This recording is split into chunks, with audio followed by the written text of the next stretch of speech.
fantastic show lined up for you today. It's the follow-up show from with Jamie Whitlock, right? So if you've been following along, you know that, gosh, it's probably been about 2 months ago. We had Jamie on with Matt Fowler, and we were talking about, you know, best practices for digital inspection process.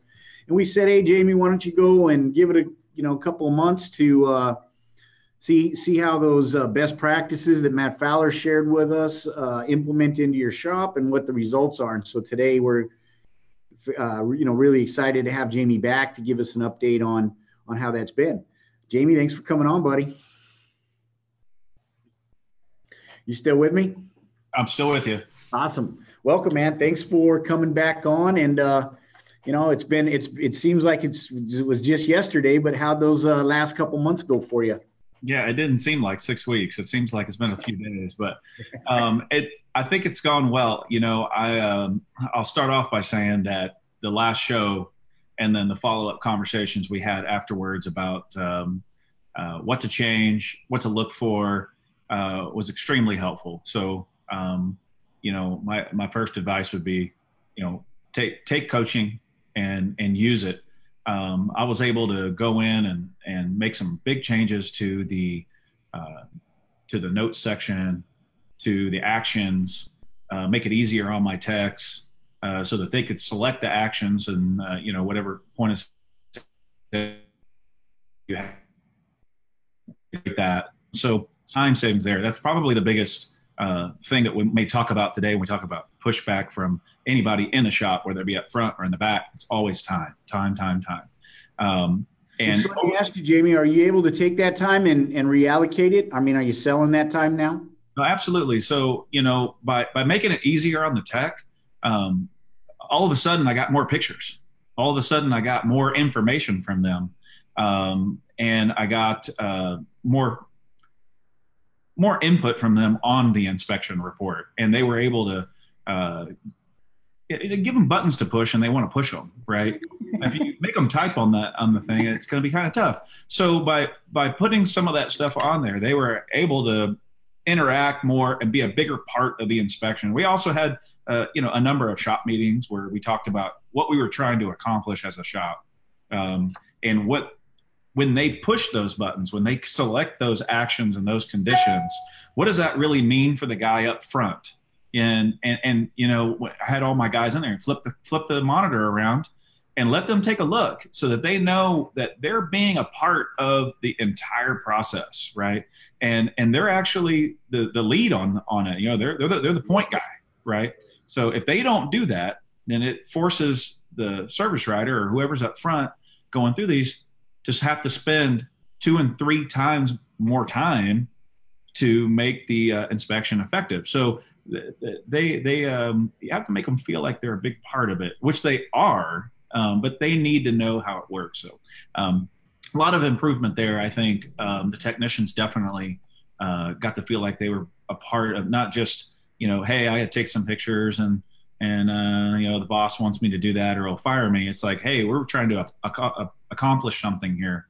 And I don't know, a lot of shop owners out there may have hourly guys or salary guys, but if they're flat rate guys or if they're hourly plus commission or something where they're getting time, well, I mean, they're feeding their own checkbook here. So definitely advantageous for that.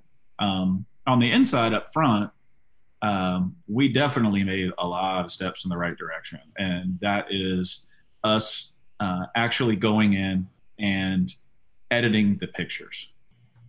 It may seem redundant sometimes. There's a note there. There's an action there. There's a condition there. But if you like take this picture, for example, I mean, we've all taken this picture 100 times, but if I just sent this picture without the arrows on it and no note, that customer wouldn't know what that was unless they were a mechanic. Okay. It's not doing anything without that note that says what's going on, what needs to happen, and some indicators that point right at what we were talking about. And, that's a pretty elementary picture. There's some other ones we can also use. I mean, we probably should have put another set of arrows on the other side of that rotor. Select that 5th picture there, if you can. So kind of got both sides there, right? We're like, hey, we're slow on both sides. Front brakes are metal to metal. So we talk about, or when we talked about before, and Matt was really good about it. Bill, my trainer, has been excellent help. I mean, I can't say enough nice things about him. The thing is that we're giving the customer all the information they need to understand what's on this picture and what needs to be done, so that really the thing that we want is for the customer to call us and say, how much is it? We don't need them to ask us a bunch of questions. If they're calling us and asking questions, I'm kind of writing notes down like, maybe I should have put that in the inspection report. Exactly. That's the way you do it, right? We're saving a lot of time. I mean, we're taking a phone call from a customer and getting work authorized in under 60 seconds. Wow. Rather than trying to explain that, hopefully 4, 5, 6 things on an inspection report that takes 4 or 5 minutes, right? You do that 10 times a day and that adds up. That's an hour of your time that you could do something else. Exactly. So the tech, putting the condition, us creating extra time for us to be able to edit the picture, add notes to it, makes a more effective report. So that's fantastic. So then, and that really parallels on what Russ Crosby was saying when he was on, talking about giving the big picture to the team, giving them, they're critical to the project, or critical to the objective of what you're trying to accomplish. Let them see their role in it, and then they can achieve that, and they'll do the best job that they can do at that if they have that full understanding. So that's fantastic that you were able to, make that change and get that buy-in from the text level. With the improvements in the picture editing and kind of more consistent delivery of those pictures, Jamie, what have you seen from a motorist perspective? I mean, you said you're starting to have those conversations in under a minute with the buying conversations. Is that a consistent across the board, and is it resulting in higher approvals? Absolutely, resulting in higher approvals. I'd say across the board, sure, if you do a good inspection, and if you get,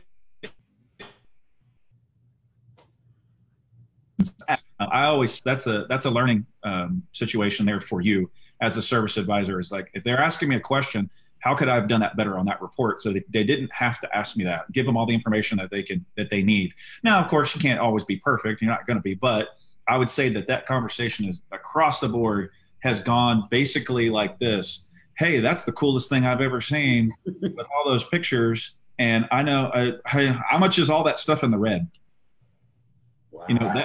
That's kind of that. I mean, I know that sounds like I'm exaggerating, but I'm really not. I get a lot of that. And I get a lot of customers that call or when we call them after the timer goes off. Of course, I get a lot of customers that beat me to the timer too, which is fine. But when I call them and I say, hey, did you get a chance to look at oh man, that thing is awesome. I've never gotten that before. I didn't even know you could do that. Because we're telling them when they leave, hey, you're going to get a text, opt in. And this is kind of goes back to like the basics part of Auto Vitals. When the customer leaves, tell them what's going to happen. Hey, you're going to leave, you're going to get a text message, opt into it. When you opt into it, that gives me the ability to text message you a report about your car the technician's going to find. So they know it's coming, but they have no idea when they get this thing. I mean, customers are going crazy. And I didn't really think that I was going to get that many kind of reports back. I thought every once in a while somebody might say, oh, that was kind of cool. But I get a lot of people. And I mean, I even showed some Google reviews that customers actually went out of their way to put Google review and say in the review that we text message them the results from their car. Yeah, man.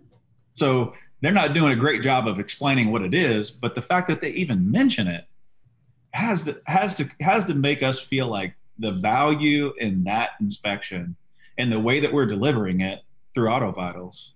It's worth every penny, right?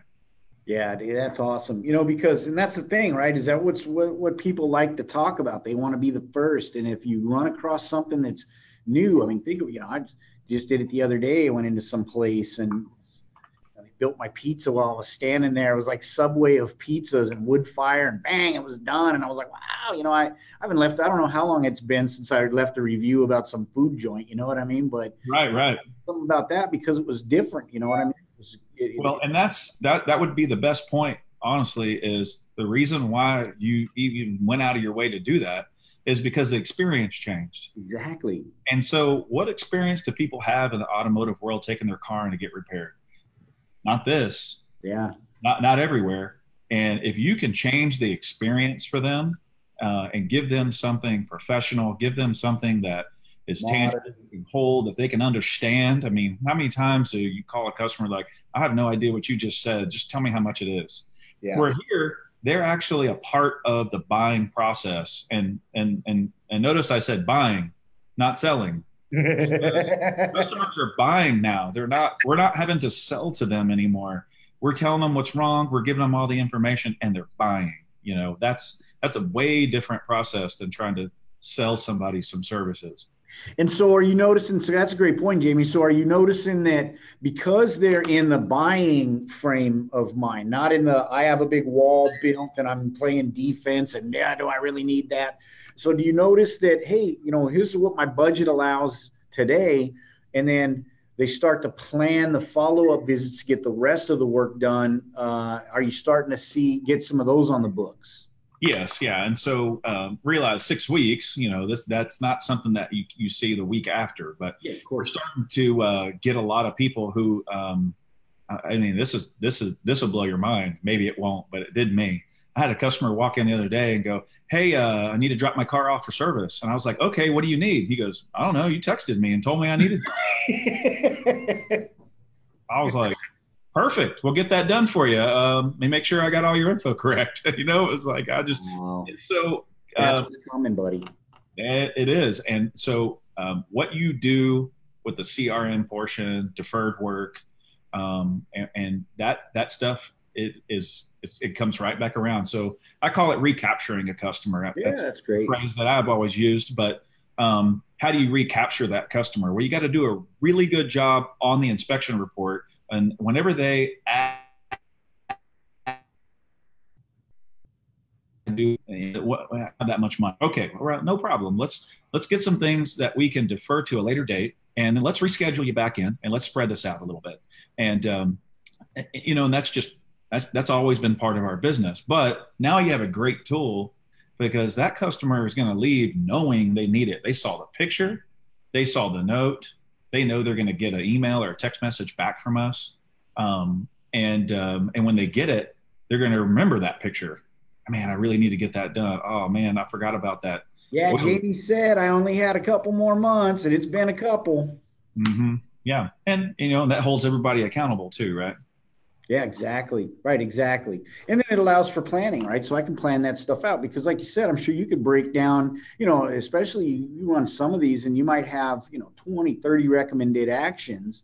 And I'm sure you could break that down into 3 or 4 visits over the rest of the year, really from from a critical or from a priority perspective. And so just having that peace of mind, because that's what I'm saying is that if you look at other industries or other experiences that we have through service businesses, right? We're coming to expect that. It's like, well, you said come in, so do what you need to do, and then tell me when to come pick it up. And then I have my handy little Google Pay and bloop, and I don't have to do anything. I'm off back to work or thinking about what I want to think about, and it's just part of my routine. And there is, like you said, there is no more selling. It's educating, building a plan together, and then just executing the plan. Yeah, I mean, absolutely. And that CRM portion is a part of it, a big part of it. Recapturing that customer has always been hard, but when you got a tool that's as sexy as this, it makes it easier. Yeah. I mean, this is something most people have never seen before, and you do it well, and they're going to take a lot of value out of it. Now, I think that we can talk about kind of the trials and tribulations that come up. Yeah. What are the challenges? And the challenges. So, Eve and I were talking about this. Man, I can sit here and we can sit on a whole bunch of seminars, and I can go to a sales seminar, and they can tell me how easy it is, and it's going to work like this, and everything's going to be perfect, and you're going to make all this money. And that's true, but it's not without hard work, and it's not without some roadblocks. And so overcoming these roadblocks have definitely shown up, right? So some of the things that have happened is, I talked about time earlier, time being a big problem. Right now in the automotive world, all of us are probably pretty busy. At least down here in Texas, we are. It's hot, cars break. I got tow trucks showing up 3-4 times a day, with a car on it. I got people coming in, walking in, making appointments. So my shop is really busy. It's really easy for us to, and I'm going to use this word abandon, but it's kind of a strong word, for us to abandon the process. Yeah. And that means like we start shortchanging these inspections. Maybe we just put on there what they came in for, or we run through all the green pictures and don't really make any notes.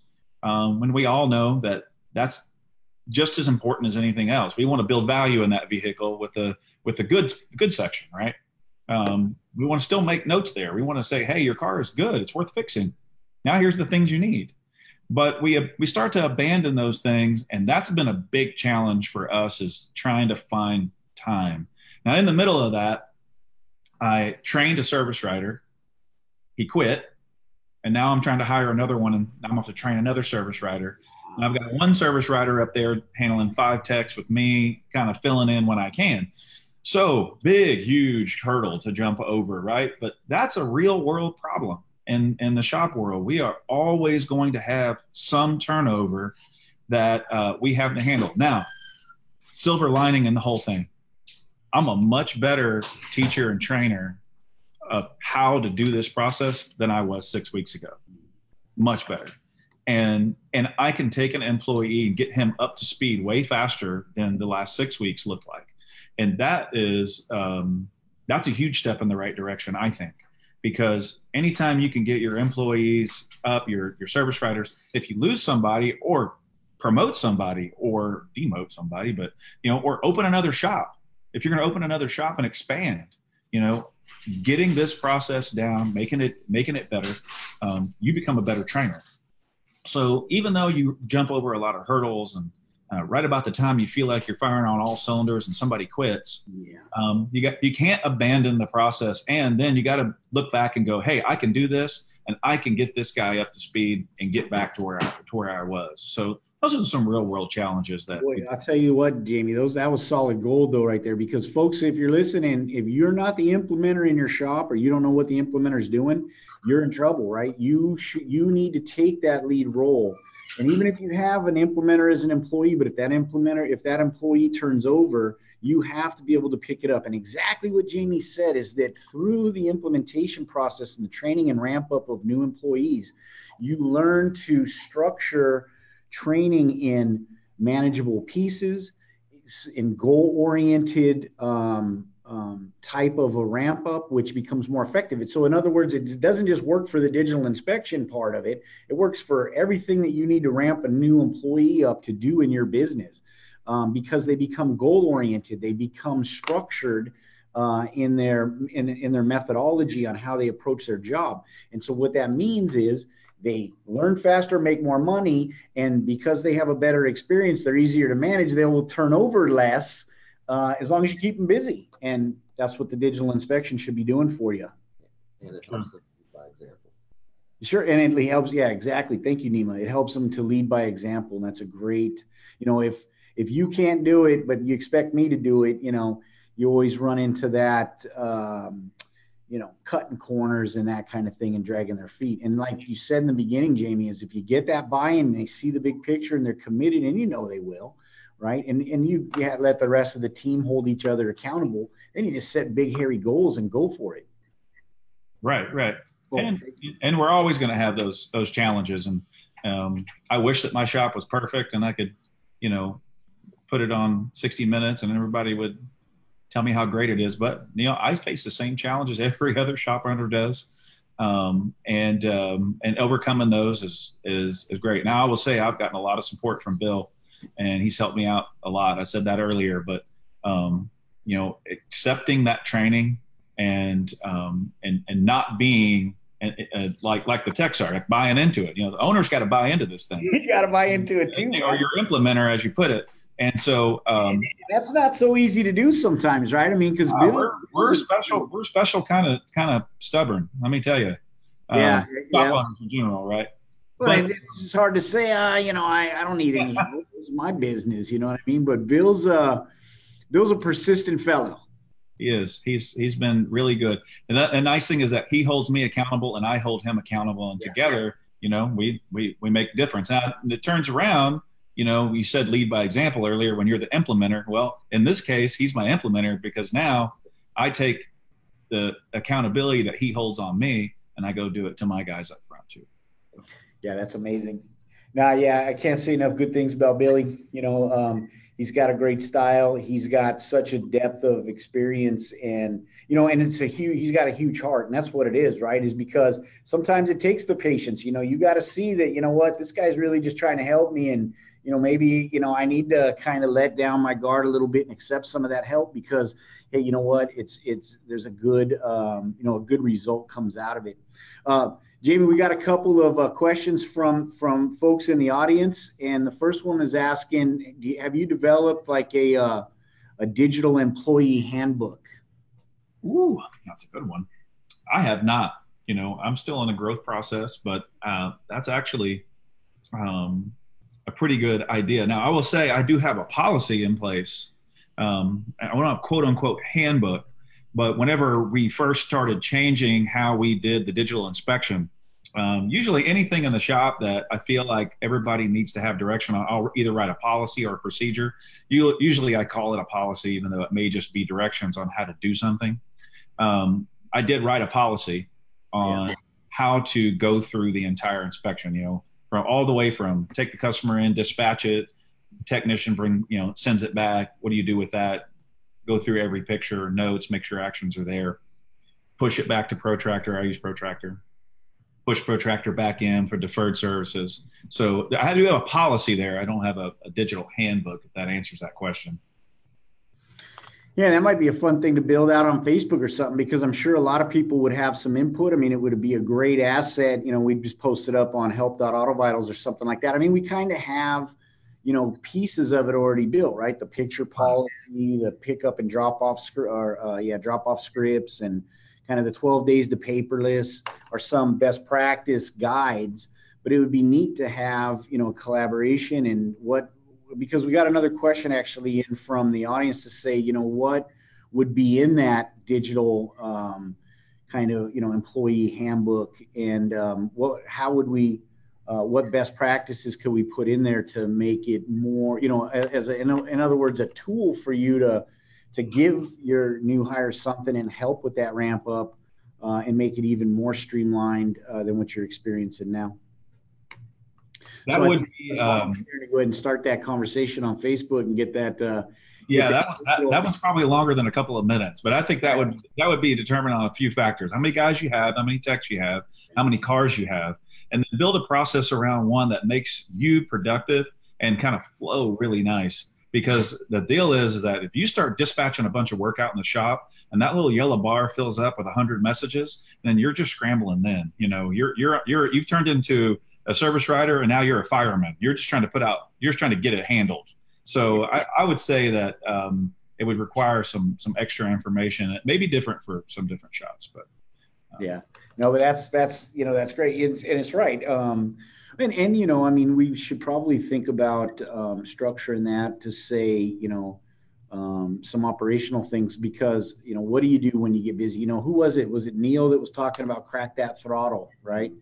Being able to, from a dispatching perspective, not to overwhelm them, because then they start to cut the corners. That's where the process starts to fall apart. You don't get as many pictures. The sales start to drop. And so it's almost like, gosh, let's push them in the front door, but then, we're not making as much out the back. And it's really a fine balance. And I know as we develop and we get a lot of input from operators on best practices on how to manage that, it really becomes much more efficient from a process perspective, and then efficiency just gets you better profits. So I think it's a great discussion to have on Facebook as far as, what that SOP should look like and the best practices for ramp up for new hires. Yes. Yeah. And there's another thing that I've been noticing is that digital shop technicians go look for digital shops now. And we've had several recently AutoVitals customers that have picked up technicians from other AutoVitals shops, right? And then so it almost becomes its own little marketplace, its own little recruiting niche that we should probably take advantage of. Well, absolutely. I mean, anytime you're looking for a technician, everything from the way your shop looks outside to inside to your other techs to your operating system, how we dispatch work, how we keep the shop flow. Hey, we had this. This is how we generate, extra sales, keep our average RO up. I mean, that's how you acquire a great tech. Yes. You have to have all of those things. It can't just be, hey, I'm going to pay you X amount of dollars a flag hour. They want to work at a place that's nice, that has nice equipment, has good customers. Long-term value. Yes. I mean, there's got to be a bigger picture. If technicians aren't oil change flunkies anymore, they're professionals and they make good money, but they only make good money at a shop that can do that. Yeah, it was funny. I was listening to a guy. I think it was at like an ATI Super Conference one year. I was out there, and it was a futurist guy, and he was talking about how, really, if you think about it, your technicians are almost computer science majors, right? There's how many onboard computers on the average car, and they have to do so much training on computer systems and flashing and all this reprogramming stuff that eventually it's like you're going to be recruiting out of four-year colleges with computer science degrees. I mean, I don't know why we're not already there, honestly. I mean, just think about some of these cars that an oil change reminder light. I mean, if you don't know how to work a scan tool, you can't do it. Exactly. I mean, exactly. So it's even your guy that's just your oil change guy. He's still got to be able to work his way through a few tools. And you're right. I mean, it's a right now we're in a weird balance because cars have so much computer controlled diagnostics on it that they've got to be a computer whiz, but they also have to be able to beat the book on labor time too, right? So they have to be able to do both. They got to be both right now, and maybe one day they'll all be electric. But right now they have to do both. They got to be smart. Yeah, and that's really one of the things that we're always looking at AutoVitals, right? Is how is that going to play out, and what can we do to help you guys to be prepared for that when it does come, right? Is that foresight, and you leverage the technology to benefit you and not to become just another, weight that you have to hang around your neck and manage all day, is really the goal of what we do. And it really takes, that type of input, Jamie, from guys like you to help us to see that and to be prepared and develop those tools for you. Well, take my current situation. I'm about to hire a new service advisor. And when I was hiring techs, what do? I take them over and I show them AutoVitals. Hey, this is how we dispatch our work. This is what happens when the technician inspects the vehicle. We bring it back in here. We look at these pictures. We do editing. We send this to the customer. Customer calls us back and approves the work. And I tell you what, it's impressive to look at if you've never seen it before. It's impressive when you have seen it, but if you have a guy you really want, it's another one of those ingredients. And hey, I'm the best shop around here, and so hiring somebody, and then like you said earlier, retaining that good guy because it gives them an opportunity to find ways to make more money, right? Yeah. And because, it's like, from a tech's perspective, it's, hey, I actually get kind of a say here in how my work gets sold, because a lot of shops in the paper process, you don't get that necessarily, right? It's you tell the service writer, the service writer talks for you. You don't have a direct connection to the customer. In this way you do. You don't have to go out there and meet them and shake their hand, but your work, your words, your pictures, your perception of the issue, it's conveyed that way. And that's empowering really for a technician, especially when it's going to work flag and want to really get out there and put up big numbers, So with that being said, I'm going to give you another little hump in the road that I've run into. Maybe somebody can open up a dialogue on this on Facebook or something. We may not have time for it. I don't know. But so if I take in a vehicle that's a drivability issue, I take one in that's an air conditioning issue only. People are coming in for something very specific wrong with their vehicle, and we're going to have to do some diagnostics to figure this vehicle out. A lot of the times we need to get back to that customer pretty quick with, hey, this is what we need to do to get to an end result. Or if it's air conditioning, we need to get back to them and tell them, hey, your car has no Freon. We need to recharge this system. We need to find the leak. We got to get them back a small amount of information in a reasonable amount of time. But what's happening is we're utilizing our inspection to do that and push that information back to the customer. But what happens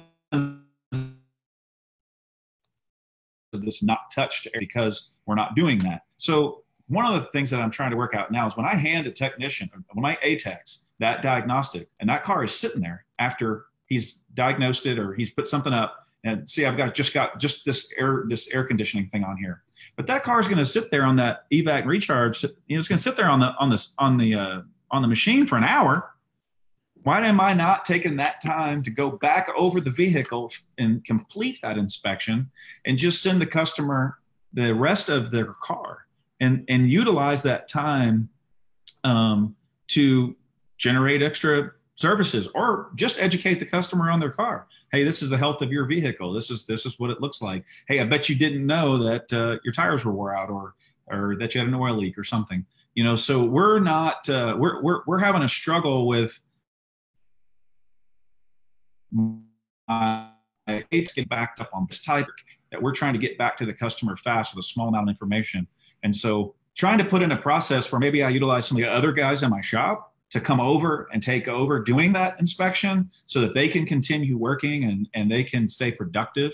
I don't want to stop a guy from pulling a motor out to do an inspection, that it doesn't make any sense. So again, going back to your digital handbook, right? This would be one of those things where if you wanted to change that process, hey, if I hand a guy a diagnostics on a vehicle, he's going to do this short, we send it back out. How do we redispatch that inspection back out to the shop and get somebody to go gather all that information so that I can give it to the customer and they get the experience that we were talking about earlier, which is this is who we are, this is how we do things, and here's your vehicle.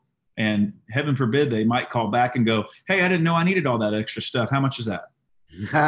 No, I mean, that's brilliant, man, is looking at segmenting that inspection based off of, the vehicle availability and technician availability. Doesn't really matter. Who says that it has to be, hey, I'm in the inspection stage, let's do a comprehensive 72-point inspection right now for an hour and a half. Why don't I get it if the wheels are knocked off here and then I add the brakes? Why don't I, like you said, if it's on the recharge and just sitting there, why don't I go through and detail out that inspection that maybe the porter or the guy who checked in did and add to it, man. That's a great idea. I'm trying to work that one out in my head right now. Now, of course, that goes back when you said digital handbook, that would be how many employees do you have? I mean, so that process may change a little bit from shop to shop, but if I can come up with a good way to do it that still keeps the shop efficient, productive, doesn't slow anything down. Like I said, it's always about time, right? Yeah, but I'm working on that one because I feel like a lot of shop cars are leaving out the door and we just fixed what they came in for. We didn't do what we set out to do with Auto Vitals, which was give a comprehensive report to the customer so that they can make a buying decision or make a buying decision later. Yeah, today and for the future. Right. For the next visits. Hey, real quick before we wrap, Jamie, Bill chatted in and said to ask you about the "Are You the Sun" story. I don't know. So I come from a chain of auto repair stores. I worked for my dad for a long time, and now I have my own shop. And this guy came in and asked me if I was the sun, and I was like, "No, I'm not the sun. I'm it. This is it," but it was kind of a weird transaction. But that guy, he was like, "Hey, I need you to call me and tell me everything that I need with this car before you do anything." I said, "I'm not going to call you. I'm going to text you."